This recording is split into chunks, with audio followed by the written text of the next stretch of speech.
નમસ્કાર, આપ જોઈ રહ્યા છો મંતવ્ય ન્યૂઝ અને સૌરાષ્ટ્ર ટુ સુરત સાથે હું છું આપની સાથે નંદની। સમાચારોની શરૂઆત કરીએ જેમાં જામનગર ખાતેથી આ સમાચાર સામે આવી રહ્યા છે। જામનગરમાં જર્જરિત બિલ્ડિંગના કોર્નરનું છજુ તૂટી પડ્યું છે। ઐતિહાસિક ગીતા લોજવાળા બિલ્ડિંગનું છજુ ધરાશાયી થયું છે। જ્યારે બિલ્ડિંગનું છજુ ધરાશાયી થતા ફાયરનું કાફલો પણ ઘટના સ્થળે પહોંચ્યો હતો અને બિલ્ડિંગના બીજા માળથી કાટમાળ નીચે પડતા અફરાતફરી સર્જાઈ હતી। સદનસીબે નીચે કોઈ ન હોવાથી મોટી દુર્ઘટના ટળી હતી। ત્યારે છજુ ધરાશાયી થવાની જાણ થતાં જ ફાયર ટીમ ઘટના સ્થળે પહોંચી હતી। જ્યારે આ સમાચારમાં કોઈ જાનહાનિના સમાચાર નથી। જ્યારે ફાયર ટીમ દ્વારા કાટમાળ દૂર કરવા માટે કાર્યવાહી હાથ ધરવામાં આવી।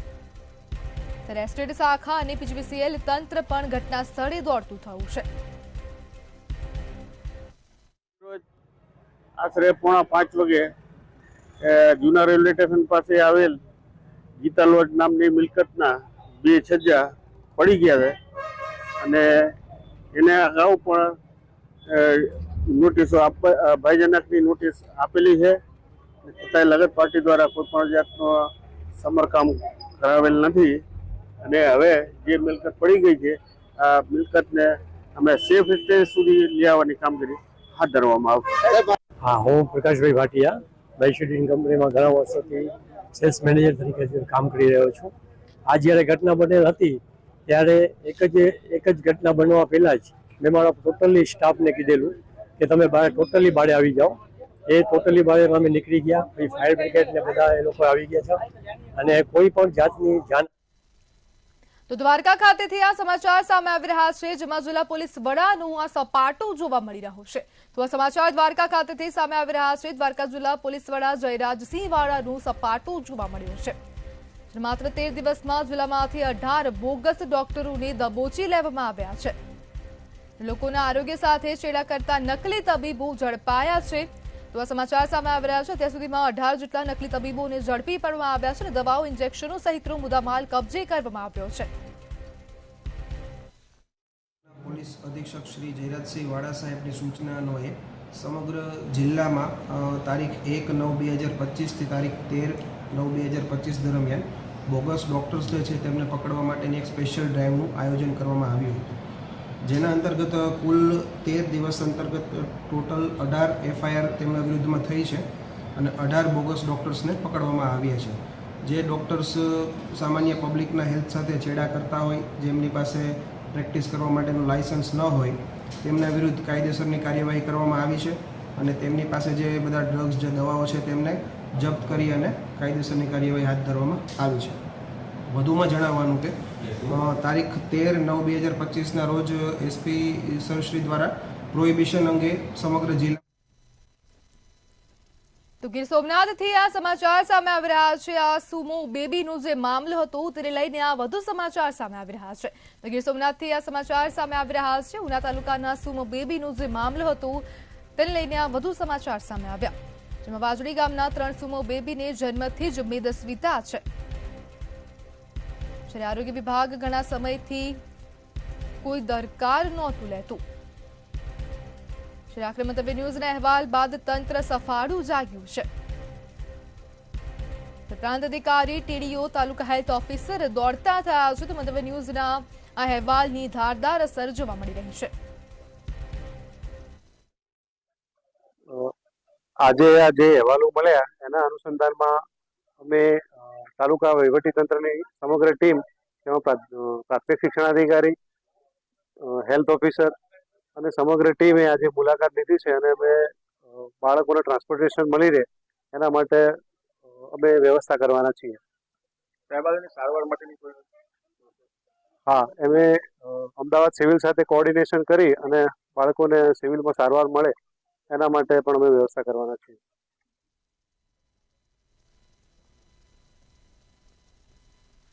ત્યારે ભાવનગરના મહુવા ખાતેથી આ સમાચાર સામે આવી રહ્યા છે। તો આ સમાચાર ભાવનગર ખાતેથી સામે આવી રહ્યા છે, જેમાં વધુ સમાચાર સામે આવી રહ્યા છે ભાવનગર ખાતેથી, જેમાં તલગાજોડાનો વિડીયો વાયરલ થયો છે। સ્વામિનારાયણ સાધુને ગામમાંથી બહાર હાંકતો વિડીયો વાયરલ થયો છે। તો આ મહુવાના તલગાજોડાનો આ સમગ્ર મામલો છે, જેમાં તલગાજોડા ગામે ઘર સભા કરવા માટે સાધુઓ પહોંચ્યા હતા। લોકોએ સનાતન ધર્મનું ખંડન કરનારને જાકારો આપ્યો છે.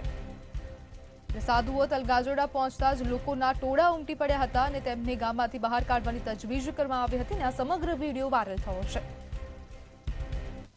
સંપ્રદાયની અંદર પેલો બધો કરો તો અમુક જગ્યાએ જાવ ને તમે આ કતલખાને જાવ ને તમે ત્યાં જઈને ખોડો ને ચાર ભાઈ વાળા બેન ના ના પણ આપણે આ ગામમાં નહીં આવવાનું કતલખાનામાં આવવાનું તમે ખાના દાતા શરૂ કરો તમારી હારે છે ને તમારી કોઈ બોલો નથી તમે કતલખાના બંધ કરાવો અમે તમારી હારે આવી નહીં એવું તમે હવે કઈ વાંધો નહીં અમે તમે છૂટા તમે આવજો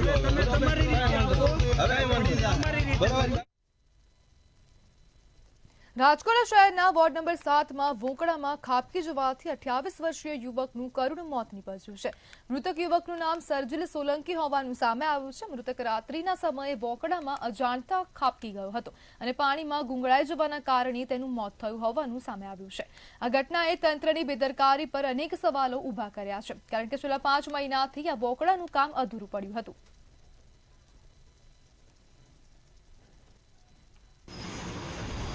જે એજન્સીની જે ખામી સ્થિતિ રહી ગઈ છે, કારણ કે જે મને સીસીટીવી ફૂટેજ મારા ધ્યાનમાં મૂકવામાં આવ્યા હતા. ફૂટેજના માધ્યમથી પણ મેં જોયું કે જે વોકડાને જ્યારે વોકડો બનતો હોય ત્યારે લોકોની જાનમાલની સુવિધા માટે અમે લોકો બ્લુ કલરના કે વ્હાઇટ કલરના પતરા મારતા હોય છે, પણ એક સાઈડ પતરું નહોતું માર્યું. એ કોન્ટ્રાક્ટરની બેદરકારીનો વિષય છે અને એને પેનલ્ટી પણ મારવાના છીએ અને એની ઉપર શિક્ષાત્મક પગલાં કાયદાકીય જોગવાઈ મુજબ કેવી રીતે લઈ શકાય એનો અભ્યાસ કરીને કોન્ટ્રાક્ટરને એની ઉપર કાયદાકીય પગલાં પણ લેવામાં આવશે.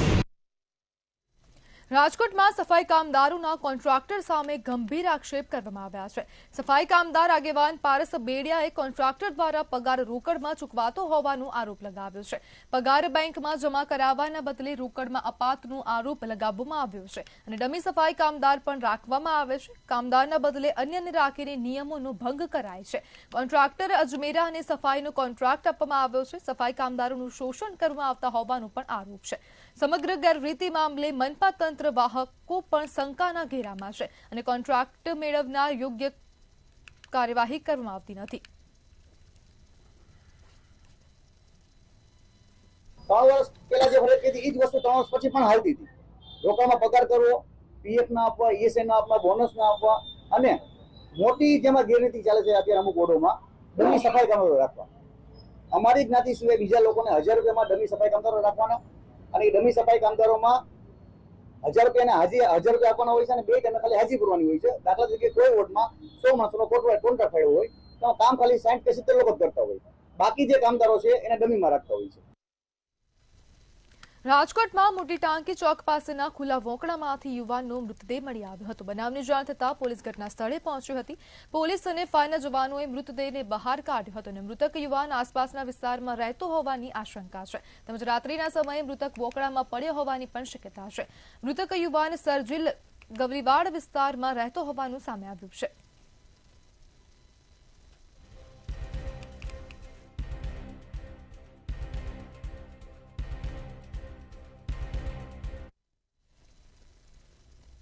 સુપ્રીમ કોર્ટે વકફ સુધારા બિલ 2025 પર ચુકાદો આપ્યો છે, જેમાં કોર્ટ દ્વારા અમલીકરણ પર સ્ટે મૂકવાનો ઇનકાર કરાયો, જ્યારે કેટલીક ધારાઓ પર રોક મૂકવાનો આદેશ કરવામાં આવ્યો છે.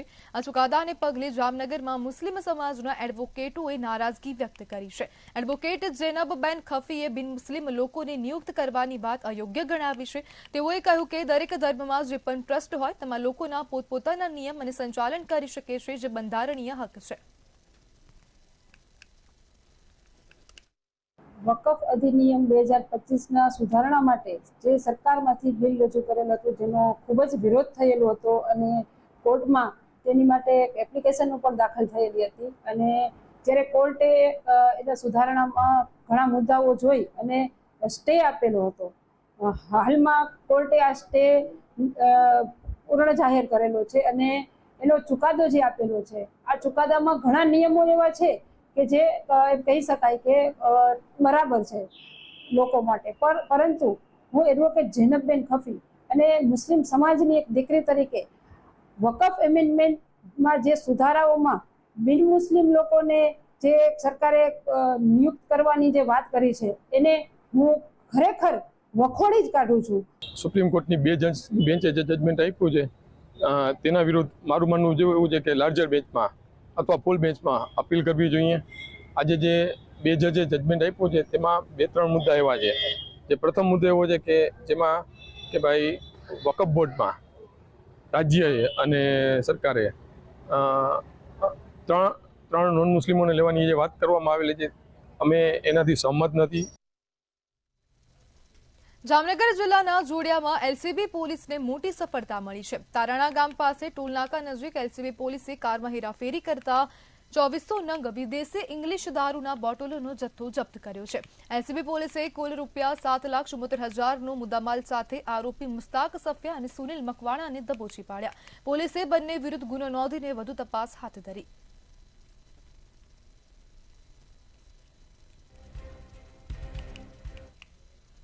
જૂનાગઢના માંગરોળમાં ડિમોલેશનની કામગીરી હાથ ધરવામાં આવી હતી. મોડી રાત્રે પોલીસના ચુસ્ત બંદોબસ્ત સાથે ધાર્મિક સ્થાનોના અવૈધ દબાણો હટાવવામાં આવ્યા હતા.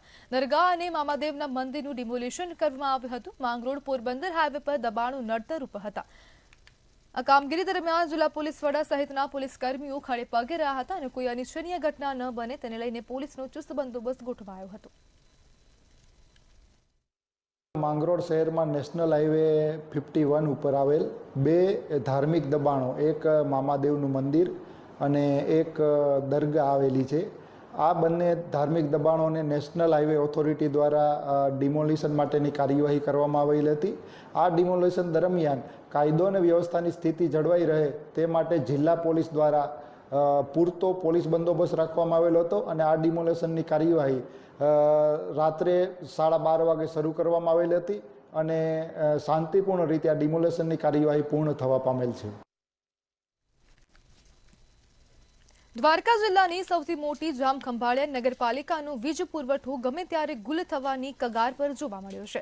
વોટર વર્કસ વિભાગનું ₹1,36,42,274 અને સ્ટ્રીટ લાઇટનું ₹10,85,844 બિલ બાકી છે.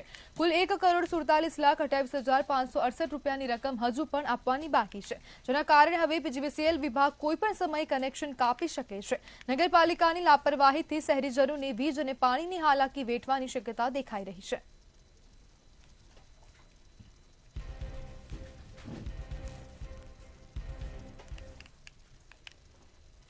સુરેન્દ્રનગર જિલ્લાના થાન વિસ્તારમાં આવેલી આશીર્વાદ હોસ્પિટલમાં ગેરકાયદેસર ભ્રૂણ હત્યાનું એક મોટું રેકેટનો પર્દાફાશ થયો હતો. હવે સંચાલક ગેરકાયદે હોસ્પિટલ ચલાવતો હોવાનું સામે આવ્યું છે. રાજેશ ગોઝિયા ધોરણ 12 પાસ હોવા છતાં હોસ્પિટલ ચલાવતો હતો. આરોગ્ય વિભાગના અધિકારીઓની સઘન તપાસ અને પૂછપરછ બાદ આ ઘટના પ્રકાશમાં આવી હતી.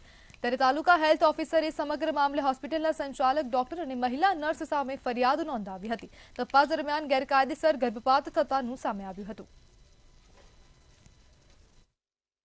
હોસ્પિટલ દ્વારા જે છે એ મેડિકલ પ્રેક્ટિશનર એક્ટની જે પણ કલમો છે એમનું ઉલ્લંઘન કરી અને ગેરકાયદેસર રીતે ભ્રૂણ હત્યા કરેલી હોય એ બાબતેની એમની ફરિયાદ છે. આ ફરિયાદના આધારે થાનગઢ પોલીસ સ્ટેશનમાં બીએનએસની કલમ 88, 94, કલમ 54 અને એમટીપી એક્ટ 1971ની કલમ 3 અને 4 મુજબ જે છે એ ગુનો દાખલ કરવામાં આવેલો છે અને જે પણ આરોપીઓ છે એમની પણ ધોરણસર અટક કરી અને આગળની કાયદેસરની કાર્યવાહી જે છે હાથ ધરવામાં આવેલી છે. ધ્રાંગધ્રા જીઆઈડીસી કારખાનામાં કથિત સીઆઈડી ટીમ દ્વારા તોડ કરવાની ચર્ચા છે. ધ્રાંગધ્રા સહિત મોરબીના સામખિયાળી અને હળવદના કોઈબા ખાતે ઉદ્યોગોમાં ચકાસણી હાથ ધરાઈ હતી.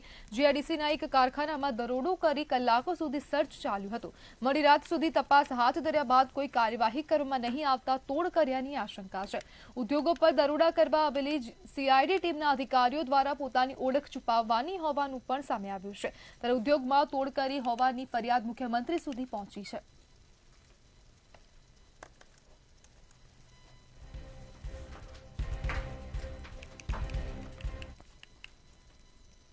સુરેન્દ્રનગર જિલ્લામાં ગેરકાયદેસર હથિયારોના વેપાર સામે પોલીસે કડક કાર્યવાહી કરી છે. ગુપ્ત માહિતીના આધારે એસઓજીની ટીમે ગેરકાયદેસર પિસ્તોલ સાથે 2 લોકોને પકડી પાડ્યા છે. આ કાર્યવાહીમાં 20,000 રૂપિયાની પિસ્તોલ અને અન્ય વસ્તુઓ જપ્ત કરવામાં આવી છે. એસઓજી પોલીસને મળેલી માહિતીના આધારે સાયલા તાલુકાના હડાણા ગામનો એક વ્યક્તિ શંકાસ્પદ સંજોગોમાં ઝડપાયો હતો. પોલીસે તેની પાસેથી ગેરકાયદેસર પિસ્તોલ જપ્ત કરી હતી. તપાસ દરમિયાન જાણવા મળ્યું કે આ પિસ્તોલ ચોટીલાના અન્ય વ્યક્તિ પાસેથી મળી હતી. આ ખુલાસા પછી પોલીસે ચોટીલાથી આ વ્યક્તિને પણ પકડી લીધો અને તેની પાસેથી વધુ પુરાવા એકત્રિત કર્યા હતા.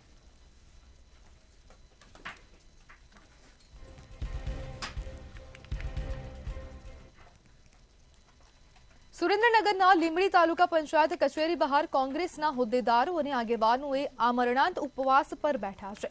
નટવરગઢ ગામમાં સરકારી યોજના હેઠળ શૌચાલયની કામગીરીમાં ગેરરીતિ કરનાર સામે કાર્યવાહી નહીં થતા વિરોધ નોંધાવ્યો હતો. તંત્રને આધાર પુરાવા સાથે રજૂઆત કરવા છતાં પોલીસ તંત્ર દ્વારા દોષિતો સામે પોલીસ ફરિયાદ ન કરવામાં આવતા ભારે રોષ જોવા મળ્યો હતો.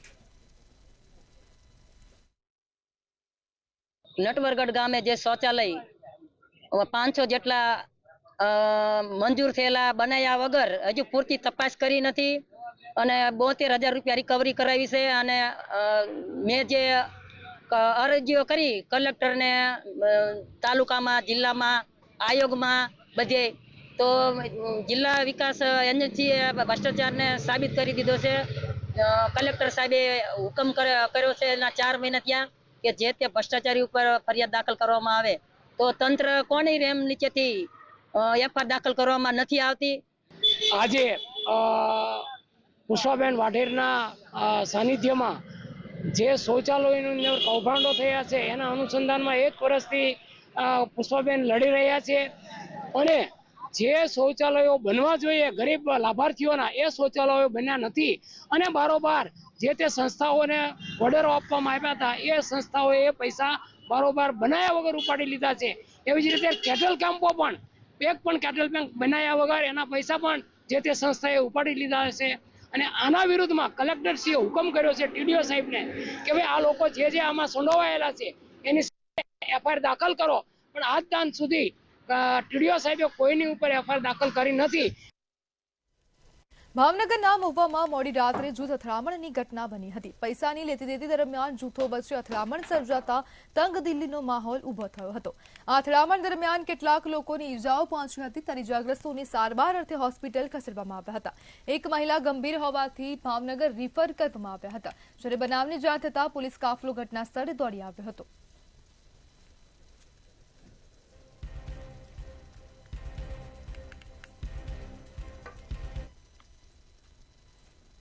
ભાવનગર શહેરમાં છેલ્લા કેટલાય સમયથી મંદિરોમાં ચોરીના બનાવોમાં વધારો થયો છે, જેના કારણે શ્રદ્ધાળુઓમાં ભારે રોષ ફૂટ્યો છે.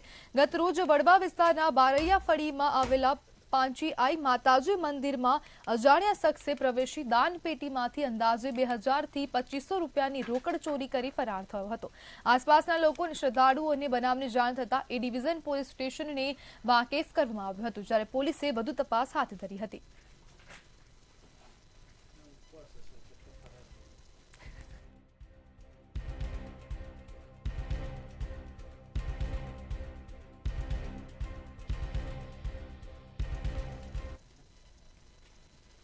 ભાવનગરની સરકારી ઇજનેરી કોલેજ ખાતે ઇજનેરી દિવસ નિમિત્તે 15 અને 16 સપ્ટેમ્બરે દ્વિદિવસીય ઓપન ઇનોવેશન ચેલેન્જનું આયોજન થયું છે. શહેર અને આસપાસના ઔદ્યોગિક એકમોએ વિદ્યાર્થીઓને 15 વાસ્તવિક પ્રશ્નો આપ્યા, જેના સોલ્યુશન માટે 64 ટીમોએ રજીસ્ટ્રેશન કરાવ્યું. પ્રાધ્યાપકોએ જણાવ્યું કે આથી વિદ્યાર્થીઓમાં સંશોધન, સર્જનાત્મકતા અને સમસ્યા ઉકેલવાની ક્ષમતા વિકસશે, જે પુસ્તકીય જ્ઞાનથી આગળ વધીને વાસ્તવિક પડકારોનું નિરાકરણ શીખવશે. શ્રેષ્ઠ વિચારો પસંદ કરી ઔદ્યોગિક અમલ માટે માર્ગદર્શન આપવામાં આવશે, જે ઉદ્યોગ વિદ્યાલય જોડાણ મજબૂત કરશે અને કારકિર્દી માટે કૌશલ્ય પ્રદાન કરશે.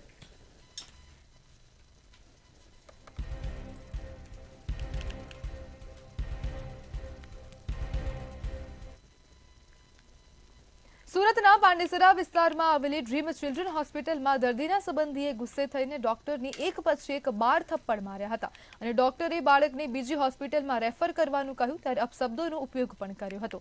એક યુવાન તેના નાના બાળકને લઈને હોસ્પિટલમાં આવ્યો હતો અને બાળકની હાલત ખૂબ જ ગંભીર હોવાથી ડોક્ટરે બાળકની તપાસ કરી પરિવારને કહ્યું કે બાળકને સારવાર માટે દાખલ કરવું પડશે, પરંતુ તેમની હોસ્પિટલમાં આઈસીયુ સુવિધા ઉપલબ્ધ ન હોવાથી બાળકને બીજી હોસ્પિટલમાં રેફર કરવાનું કહેવામાં આવ્યું હતું. ડોક્ટરની આ વાત સાંભળીને પરિવાર ગુસ્સે થઈ ગયો હતો અને 20 મિનિટ પછી એક નશામાં ધૂત વ્યક્તિ અચાનક હિંસક બની ડોક્ટરની ચેમ્બરમાં ઘૂસી ગયો અને ગાળો આપવાનું શરૂ કર્યું હતું અને એક પછી એક 12 લાફા માર્યા હતા. આ સમગ્ર ઘટના સીસીટીવીમાં કેદ થઈ ગઈ હતી. આ સમગ્ર ઘટના અંગે પાંડેસરા પોલીસે ફરિયાદ નોંધી છે. મારા આસિસ્ટન્ટ ડોક્ટર એકદમ શાંતિથી સમજાવ્યું કે ભાઈ જો આમાં એડમિટ થવું પડે અને ઓબ્ઝર્વેશનમાં આપણે રાખીએ અને કંઈ કોમ્પ્લિકેશન થાય તો જોતા રહેવું પડે. એ પેશન્ટ ત્યારે તો ચાલ્યું ગયું. 10-15 મિનિટ પછી થોડું આવ્યું અને આવીને અંદર દરવાજો ખોલીને મારા આસિસ્ટન્ટ ડોક્ટરને જોરથી 10 થી 12 વાર તમાચા લાફા માર્યા. સ્ટાફ જોડે ગાળાગાળી કરી. સ્ટાફ જોડે જોરથી અભદ્ર ભાષામાં વાત કરી અને મારા આસિસ્ટન્ટ ડોક્ટરને જોરથી 10 થી 12 લાફા માર્યા, જે તમે વિડીયોમાં જોઈ શકો છો.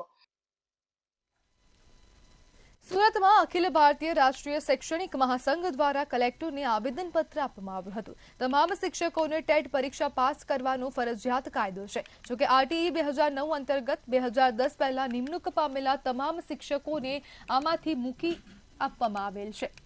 શિક્ષકોને પરીક્ષામાંથી મુક્તિ મળે તે મામલે તમામ જિલ્લાઓમાં કલેક્ટરને આવેદનપત્ર આપવામાં આવ્યું હતું. હમણાં નામદાર સુપ્રીમ કોર્ટે એક જજમેન્ટ આપેલું છે, જે જજમેન્ટની અંદર એવું દર્શાવે છે કે જે પણ પ્રાથમિક શિક્ષક તરીકે સેવા આપી રહ્યા છે એ તમામ શિક્ષકોએ ટેટ પાસ કરવી, પરીક્ષા પાસ કરવી ખૂબ જરૂરી છે. અને એ પરીક્ષા માટે 2009 આરટી એક્ટ અંતર્ગત જ્યારે પણ આ એક્ટ આવ્યો છે ત્યારે એ એક્ટની અંદર એવી જોગવાઈ કરેલી હતી કે જે અગાઉથી નોકરીમાં સેવા આપી રહ્યા છે એવા કર્મચારીને ટેટ આપવી જરૂરી નથી, પરંતુ 2010 પછી જે પણ ભરતીઓ થશે એમને ટેટ આપવી જરૂરી છે અને ગુજરાતમાં એનો અમલ થયેલો છે. પરંતુ આ જજમેન્ટથી શિક્ષકોની અંદર ખૂબ ચિંતાનું મોજું ફરી વળ્યું છે અને એ માટે નામદાર પ્રધાનમંત્રીશ્રીને ધ્યાન દોરવા માટે કલેક્ટરશ્રીને સમગ્ર ભારત દેશના તમામ કલેક્ટર મથકો ઉપર આજે આવેદનપત્ર આપી રહ્યા છીએ. આરટી એક્ટ મુજબ 2010 પછી જે ભરતી કરવામાં આવેલી છે એમાં ટેટ પરીક્ષા ફરજિયાત હતી, પરંતુ પહેલાંના શિક્ષકો જે 2010 પહેલાંના કામ કરે છે એમને પણ આ ચુકાદાથી અસર થતી હોય, અસુરક્ષિતપણું મહેસૂસ થતું હોય, એના આજે પ્રતિકાર સ્વરૂપે માનનીય પ્રધાનમંત્રીશ્રીને કલેક્ટર મારફત અમે આવેદનપત્ર આપવા જઈ રહેલા છીએ કે આ ચુકાદાને પુનઃ વિચાર કરી અને 2010 પહેલાંના તમામ શિક્ષકોને ટેટ પરીક્ષામાંથી મુક્તિ આપે એવી અમારી માગણી છે. સમાચારમાં આગળ વાત કરીએ તો જૂનાગઢના કેશોદ ખાતેથી આ સમાચાર સામે આવી રહ્યા છે. તો જૂનાગઢના કેશોદથી આ સમાચાર, જેમાં રિટાયર્ડ નાયબ મામલતદારનો જે આપઘાત કરવામાં આવ્યો હતો ને તેને મામલે આ વધુ સમાચાર, જેમાં રિટાયર્ડ નાયબ મામલતદારે કૂવામાં મોતની છલાંગ લગાવી હતી ને જેના સીસીટીવી પણ સામે આવ્યા છે. તેમાં 60 વર્ષીય નેભાભાઈ પરમારે પોતાનું જીવન ટૂંકાવ્યું હતું. વોર્ડ નંબર 8ના રાજમહેલના કૂવામાંથી મૃતદેહ મળી આવ્યો છે, જ્યારે સમગ્ર ઘટનાના સીસીટીવી ફૂટેજ સામે આવ્યા છે અને સ્થાનિકોએ જાણ કરતા ફાયર ટીમ ઘટના સ્થળે પહોંચી હતી.